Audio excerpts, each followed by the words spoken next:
तो हेलो बच्चों, आप सब कैसे होंगे। आई होप आप अच्छे होंगे।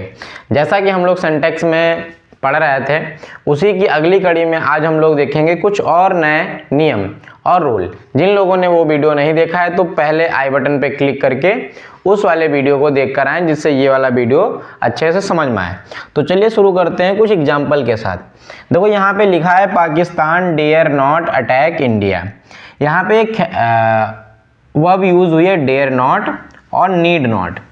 अब ये हेल्पिंग वर्ब ना होकर एक मोडाल्स होती हैं, तो इनमें सब्जेक्ट का कोई भी प्रभाव नहीं पड़ता। जैसे यहाँ पे पाकिस्तान एक सिंगुलर सब्जेक्ट है, लेकिन यहाँ पे हम लोगों ने SAIS नहीं लगाया, तो इसको हम चाहे वो सिंगुलर सब्जेक्ट हो और चाहे वो प्लरल सब्जेक्ट हो, हम लोग इसको डेयर नॉट को इसी रूप में रखेंगे।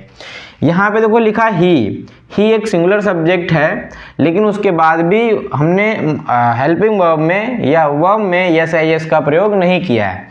तो नीड नॉट भी ऐसी एक मोडाल्स है जिसमें सब्जेक्ट के प्लरल और सिंगुलर होने का कोई भी प्रभाव नहीं पड़ता। अगली बात हमारी होती है कि जब भी सेंटेंसेस कंडीशन वाले, विश वाले, इच्छाओं वाले होते हैं, वहां पर सब्जेक्ट और वर्ब जैसी होनी चाहिए वैसी नहीं होती है। तो देखते हैं क्या एग्जाम्पल होते हैं। जैसे आई विश, मतलब मेरी ये इच्छा है।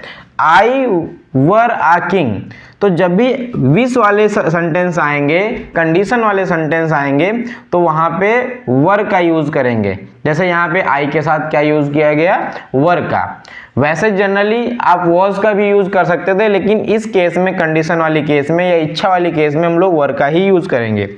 अगला सेंटेंस लिखा है इफ आई वर यू, यदि मैं तुम होता, I would never do that, मैं कभी भी नहीं ये करता।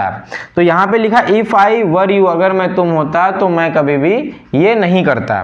तो यहाँ पर भी क्या है, कंडीशन है। कंडीशन क्या है, यदि मैं ये होता, तो यहाँ पे आई के साथ देखो वर का यूज हुआ है।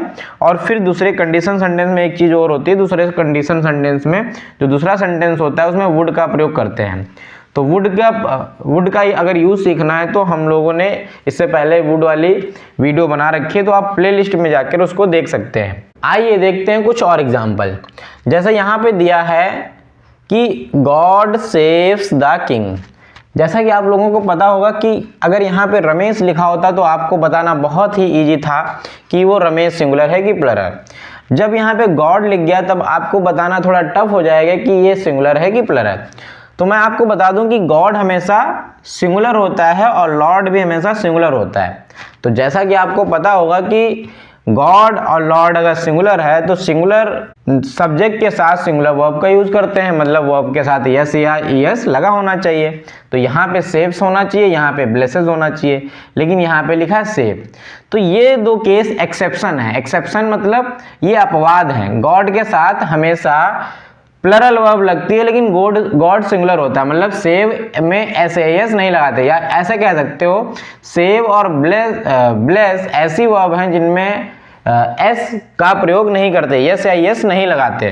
तो इन सेंटेंसों को ऐसे ही बनाएंगे, गॉड सेव द किंग, यहाँ पे S नहीं लगाएंगे।